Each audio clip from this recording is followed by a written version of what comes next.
The climactic events of Dune Part 2 mark Paul Atreides' victorious rise to power, but they also set the galaxy on a path of unparalleled destruction.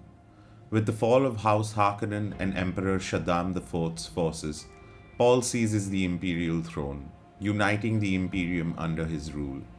However, his ascension triggers a cascade of events that transform him into one of the deadliest figures in human history.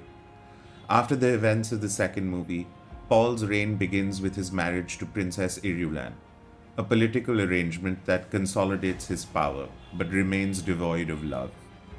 Behind the throne, Paul's bond with Chani deepens as she becomes both his confidant and the mother of his future heirs. Meanwhile, the Fremen warriors, galvanized by their faith in Paul as the prophesied Kwisatz Haderach, take up arms in his name, unleashing a galaxy-wide holy war.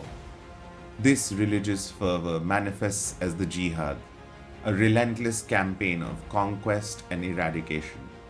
The Fremen, now the deadliest soldiers in the known universe, wage war against planets deemed insufficiently loyal to Paul's rule.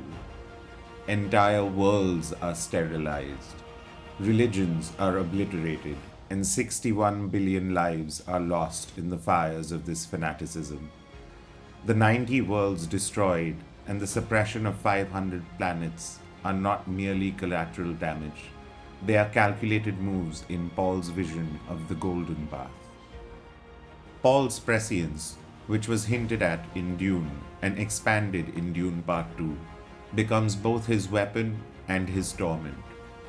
While he is not directly responsible for every death, he sees the Jihad as inevitable, a necessary step to prevent humanity's ultimate extinction.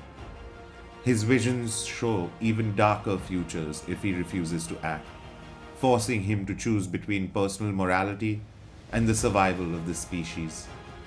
By the time of Dune Messiah, Paul is a man haunted by his own power. Political conspiracies tighten around him as the Bene Gesserit, the Spacing Guild, and the Bene Tleilaxu conspire to overthrow his reign. The galaxy groans under the weight of the destruction his jihad has wrought. Paul himself is disillusioned, questioning whether the staggering cost in lives was truly worth the supposed salvation of humanity. The events following Dune Part 2 reveal the full scale of Paul's impact on the galaxy.